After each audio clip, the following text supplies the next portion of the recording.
Hey guys, Crystal Page Sky here. I'm not gonna bother explaining this all. It's just been crap lately. Oh gosh.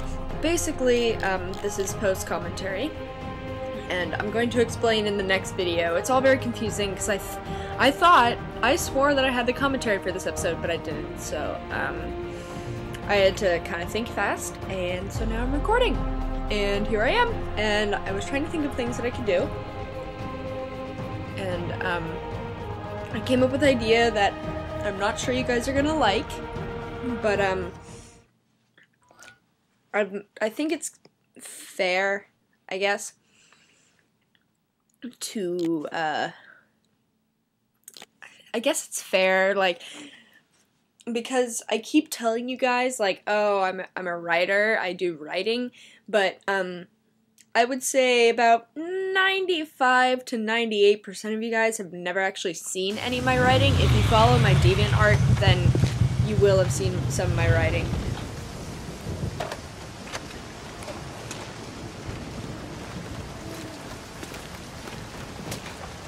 There seems to be a fine line between coincidence and irony.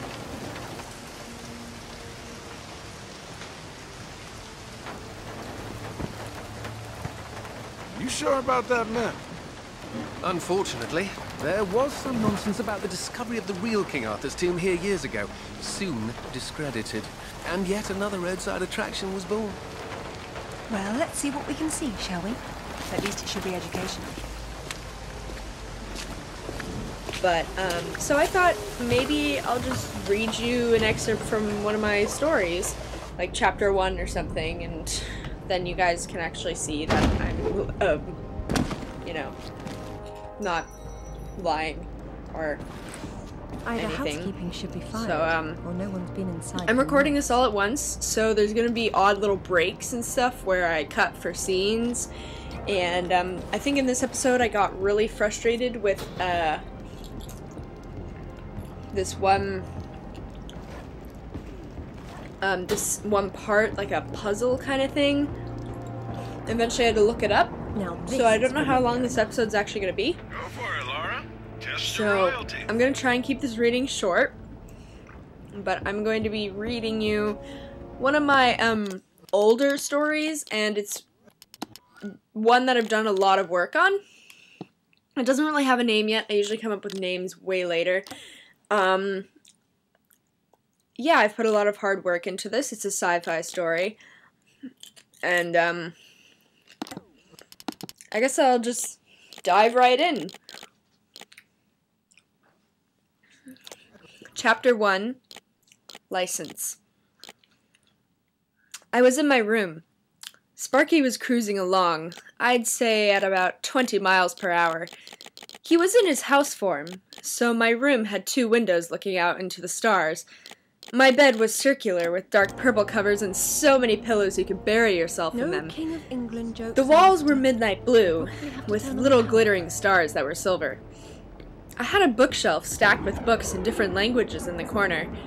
I had read all of them, and I really needed more soon. I was almost at the point where I could sum up every single chapter in every book because I had read them so many times. My parents want me to become a ranger, just like my brother and sister, which was the reason for the reading. And my parents think that means just reading.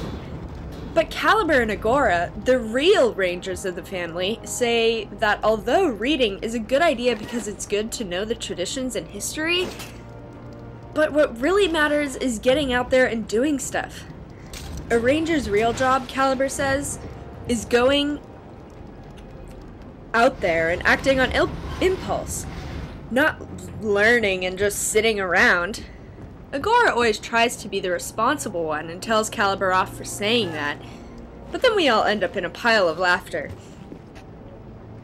This place has seen better days.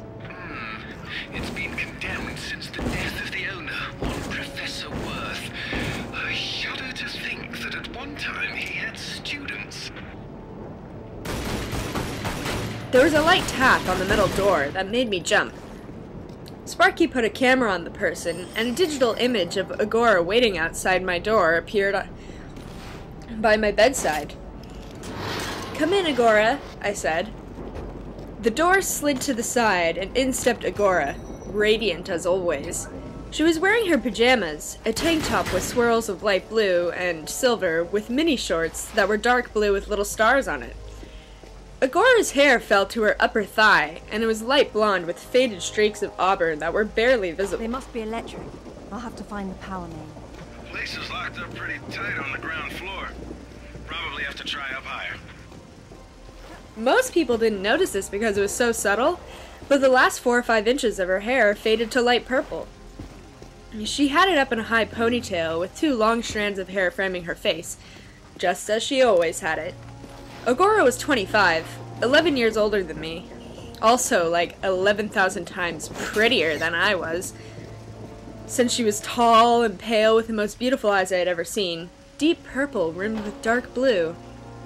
"Oh, Mish, my eyes are boring compared to yours, and my hair can get really annoying sometimes because it's so long," she said, sitting down lightly on my bed. By a carrion sphinx, I hated it when she read my mind. "It's kind of hard not to, since your thoughts are so loud," Agora said teasingly. She beamed at me innocently. I knew that this was something to be wary of. Agora laughed, hearing my thoughts.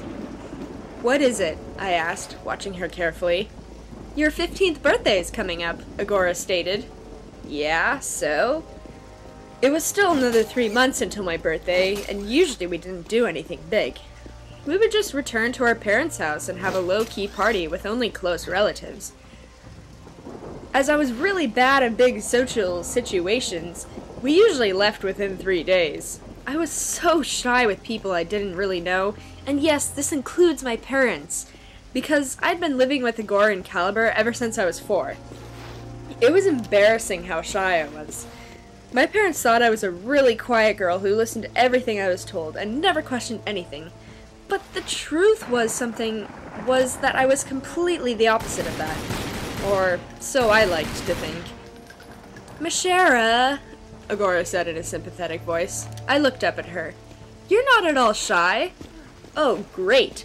Yep, perfect plan. Just start thinking about embarrassing stuff when a mind reader is 2 feet away from you. I am so smart.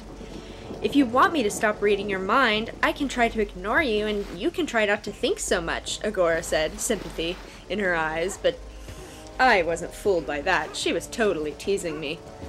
"Right. Don't think as much," I said. My brain was way too overactive. It was always thinking. "You brought me off task," Agora scolded. I rolled my eyes. She would always go to someone with something to tell them, but would get distracted by what they were thinking and start to talk about something completely different. Agora frowned, hearing my thoughts, but she didn't reply to them. "You know what happens on your 15th birthday, right?" I turned 15, I said rhetorically. To me, my 15th birthday was just another birthday. Agora smacked the palm of her hand to her forehead.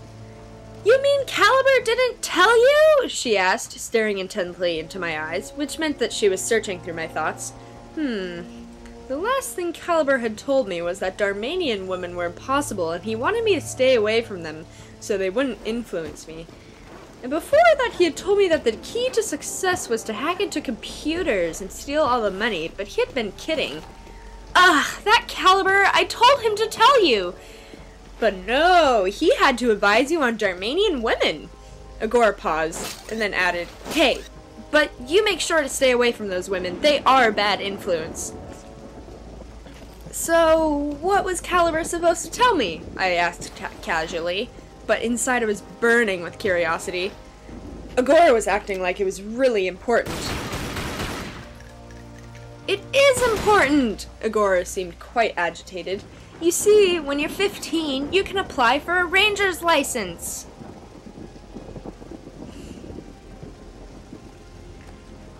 "Hey, what's up?" Caliber cheerfully greeted us in the hallway. Caliber was basically a guy version of Agora. They were twins.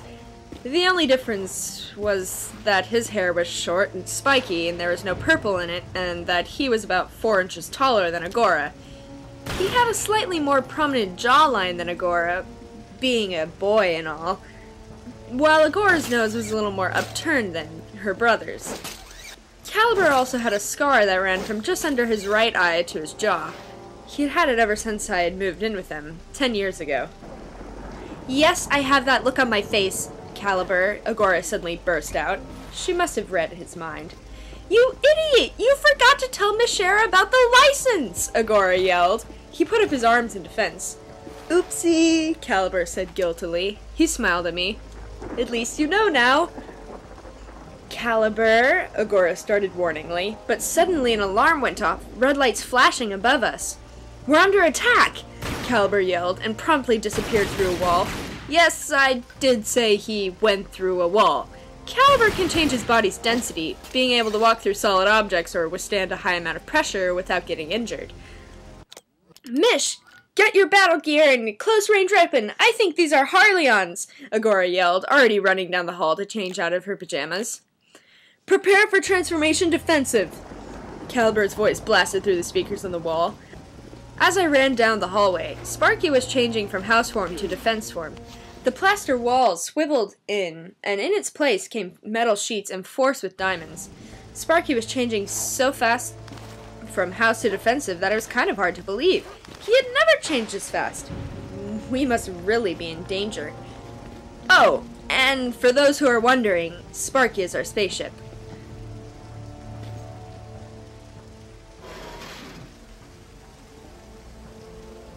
And we have power. Hey, now that the power's on, maybe you can go back and pull out Excalibur. It's not Excalibur! The sword and the stone and Excalibur were two different bloody swords! Arthur got Excalibur after the sword and the stone broke in his battle with Valinor! Oh, good grief, nobody gets it straight! That's because nobody cares. Boys. Sorry.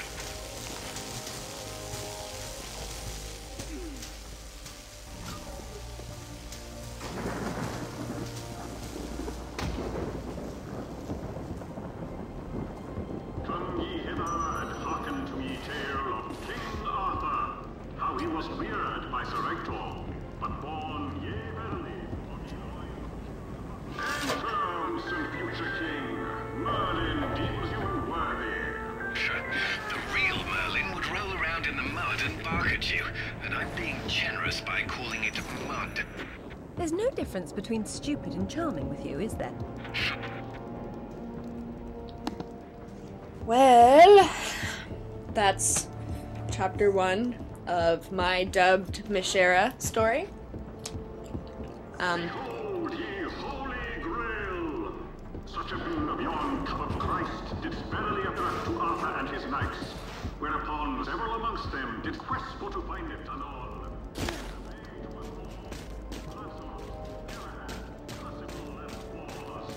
And yonder they journeyed, none e'er returning, though Galahad did see the grail, and yea, his heart was gladdened. I'm not a superb reader out loud, so if I stuttered at some parts, excuse me.